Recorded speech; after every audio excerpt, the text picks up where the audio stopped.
But I will interrupt you for a minute as we are getting into our next match, and we should this time have everything working good. We are going to have Giurardo versus Profi. Yes, This finally. is LandFrog. And yeah, look at that. We were talking earlier about Clapback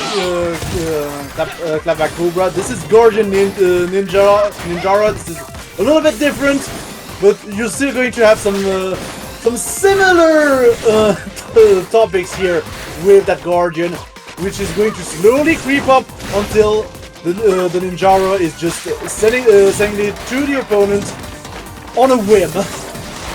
Yeah, it is a staple of LandFrog. Anybody who knows LandFrog knows that this guy loves his Guardian. He's also one of the rare motion control players, and that is something that I'd like to make everybody aware, because it's hard to... You can't blame everybody for liking controllers, but motion controls are really good as well, and you're going to be able to see why in some of the funness and the better aim that LandFrog is going to be able to get. Those wide grabs are why motion controls are so great. Yeah, one big thing about motion controls is that you kind of trade off a little bit of accuracy for more control, quote unquote. Like you have a little bit less consistency just from it being gyroscope based. I'm gonna get there, but you do have a little bit more options in terms of controlling each arm individually, which you do not have on controller, because the setup is that you are only using one stick on controller. So you will trade up a little bit of consistency for that extra control. If that makes any sense. Because we have two joysticks on the controller, so it could in theory be separated. Yeah, but I think that was done that way just to accommodate for single Joy-Con gameplay. But we were also talking about Giurardo, which is one of the better players in Europe as well. He's showing up for this tournament. We love to see it. Showing up for the kids. And playing a very solid ribbon girl with the Ghoul Slap. Ghoul Slap gonna catch you from the sides, and going to be very annoying to deal with at times, especially around those pillars. But now the pillars of DNA Lab are down, and it is open bar for both players, especially for LandFrog, who's now running both glove arms. Indeed. Double Toaster is such a good pressure tool. Lots of freedom, lots of movement, lots of coverage that, you just have a lot of control over the field with those two glove arms. They're one of the safest options in this game. And come with that fiery element, means that if you get a charged hit against your opponent, not only is it coming out faster, and it recovers a little more faster, but if it hits, it does more damage, and it's sapping away the opponent's rush meter if it's not fully charged, which I feel like is always so easily forgotten, and it's such a rewarding thing when you can keep up those charged fire hits on your opponent. Yeah, and again, you do get hard knockdown, which kind of helps you for Oki as well right after. But right now, Giurardo is in the corner, and the grab from LandFrog. The health is very close right now. LandFrog has the advantage, and the hard knockdown from the Toasters right now. They're trying to push back into the corner, but it will not be enough, and we are going to go to round 3. I mean, you can see in the replay, it was essentially all about just Giurardo being able to dodge everything until time run out, and they're very, very, very, very fast players. You see both either not being able to touch themselves. That sounds very weird. Good delay on the Russian LandFrog as well in order to catch Giurardo on the landing from the jump. This is gonna be. I think it's gonna be all about timing. At the end, it's gonna be all about time. Yeah, timing and time. We have seen already the 2 previous rounds go to timeout. And now Giurardo trying to go for the rush, but unfortunately it's not going to fully connect. And LandFrog is going to be able to find the punish with the grab right after. LandFrog in a very good position right now. Stuck in a little bit in the grab on the rush. He's going to take the throw though. And in comes another grab. LandFrog throwing out these punches but cannot line up the shot. Giurardo making some really good catches by leaping up and throwing out these grabs. and just getting really good angles that are much more difficult to punch through. LandFrog now ready with a rush. He currently has just the lightest health lead and wants to keep it. 30 seconds left on the clock. Hopper is going to even things out as Giurardo has a rush ready. LandFrog's rush is stronger and would be able to power through, but he's got to be able to make a get a right call and get the catch to be able to keep this lead going. That's the big thing. Nice and block, he and he catches gets the it. lay from Giurardo. Doesn't get to pick up the kill though just yet. With 9 seconds on the clock now, all LandFrog has to do is to play very defensively. The grab is also going to waste a lot of time on Giurardo's side. And LandFrog is just going to be able to just get the kill very much last second. And it's going to be the first point going to LandFrog. Very nicely done. The Ninjara LandFrog taking the first set there. Very difficult game.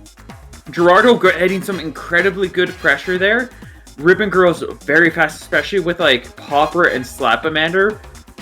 Slapamander's one of the fastest grabs in the game. It's not just that, but just these were two fast players with two fast characters, and this is the type of thing I want to see in ARMS. This is the type of gameplay that I enjoy seeing, and if we can just connect that hype to that, bro, commentator team has we got some stuff to do. Got some stuff here. We got some hot sauce to be drinking down. Yep.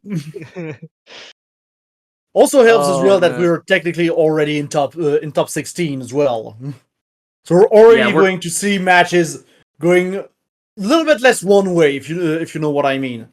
This is always kind of the problem when you start the bracket and everything. The matches, obviously, because of seeding, are going to go very much one way. But now that we're in top 16, the competition is already heating up very much, and we are going to see some very fast-paced matches like this one. Or we're just going to see some players try to, put everything down to a crawl, but still having some excellent defense and everything. I mean, we're getting top of the crop here, honestly.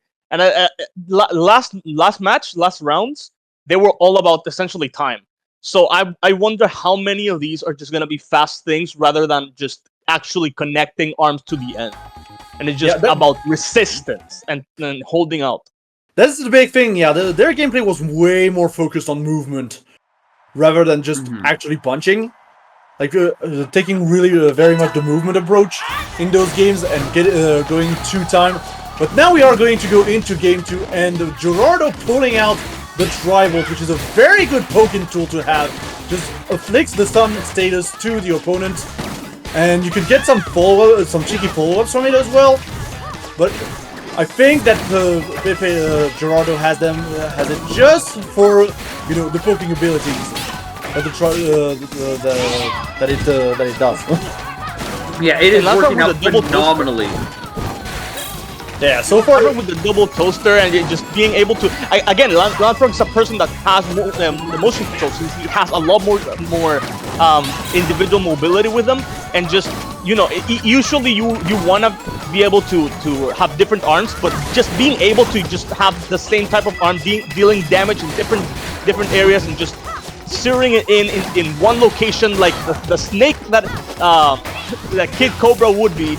Just the ninja inside is screaming to get out and just being able to make a comeback here, because he's over the ropes and he is very, very fast and just dodging the best that he can. Let's see if LandFrog can be able to make a comeback out of this with a rush. Yeah, nice catch. Giurardo's just going to fall into it. I also feel like the stage counter pick is very good as well for Giurardo. Obviously, there is a little bit of RNG involved due to Ribbon Ring, but overall, the rising blocks are going to help Giurardo immensely due to Ribbon Girl's extreme aerial mobility, those double jumps and everything. But the problem with Ninjara, and we just saw it, is the thing that Ninjara has essentially no block, because the ability makes it so he teleports. So whenever a rush comes in, Ninjara is just completely vulnerable. He's going to get eaten by the rush, and that's what killed him in the end. that is what killed him in the end. So blocking is just not a real option when it comes to Ninjara. He has to be able to constantly on the move, using his ability to the best of his ability towards one side specifically to be able to dodge those rushes, because otherwise there is no coming back. The comeback is not possible, and we might just see it here. And I'm not sure if my money right now, Giurardo. Just calling it right now. Yeah, that's the big thing. Giurardo stage, Giurardo, everything. He did go back to the popper. Tribal's not doing the jump as much as he wanted it to, but the popper is going to probably also pick him off potentially a win confirm, which would be really good. But yeah, LandFrog is completely snuffed out here. Man, it's just that ability, as fast as Ninjara really is, what kills him is the ability, honestly, and just, man, not being able to block when it comes to a rush is very, it's difficult. It's a difficult thing. Yeah, it is. It really is. Oh, communication. Yeah. Yeah, no, that was a really good comeback for Giurardo. Just managing to turn things around. Really good stage for them as well. A lot more space, a lot more room. The boxes made it a little bit more effective at concealing things, and especially that Tri-Bolt. Yeah, it's a really good poking tool. But the big thing that Giurardo was using it for in that situation was actually just the big thing that LandFrog was doing to evade everything was just darting left to right.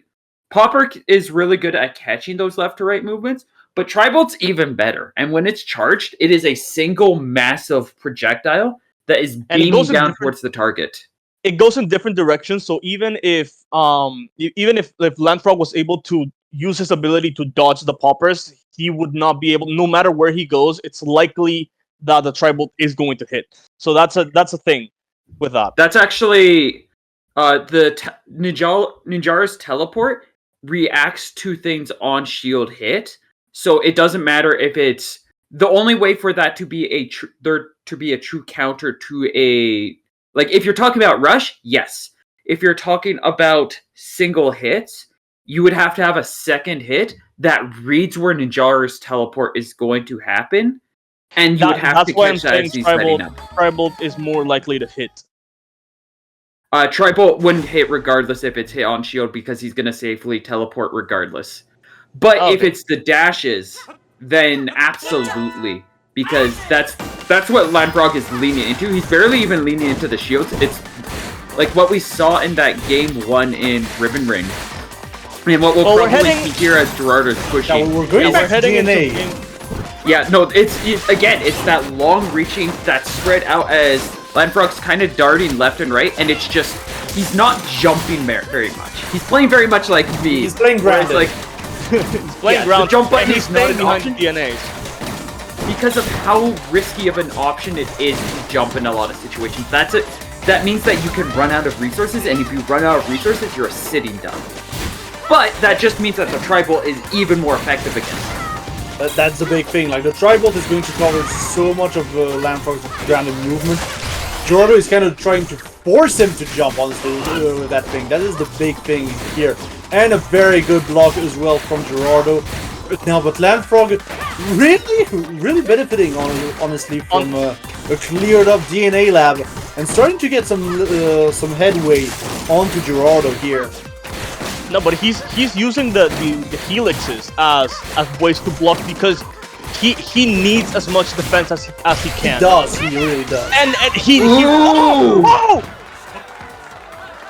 Yo, that was dope. You completely snuffed out the rush here. Very good timing here. Avoiding the deflate as well of the rush. Like, very good. Because he had no blocking here. He had gotten rid of all those helixes in the area, and they're not gonna. We're not getting any back. They're not gonna respond. We have two. We have only two. So he has to be able to capitalize on not breaking those and leading Giurardo out of the way until the rush comes on. Because if he gets rid of those, it's gonna be harder to be able to do anything with them. Yeah, that's the big thing. Only one left. This is. And he broke it himself. That's the thing. But I think that's the big thing. Giurardo right now was trying to kind of bait him to actually break the pillar. Because the double-edged sword is that obviously Toaster is a little bit more straightforward in terms of its trajectory, and therefore it doesn't curve nearly as much as, for instance, the Slapamender that Giurardo is using. But LandFrog with the counter rush here! Very good job on the right. Yeah, this is a matchup where you really do not want to be, unless you have an actual firm, you do not want to be the person initiating rush, because these are both characters that are so well designed for evading rush. You pop a rush on Ninjara, they're just going to dash, jump into the air, and unless you immediately fix your camera angle, which most players will tunnel when they're rushing, they can't change their position, they can't change their angle. So they're locked into wherever they're punching. Ninjara is now free to do whatever he wants. Same goes with Ribbon Girl. You pop rush. The thing is, if it comes to time, he has to do something right now. If he doesn't, yeah, if it comes to time.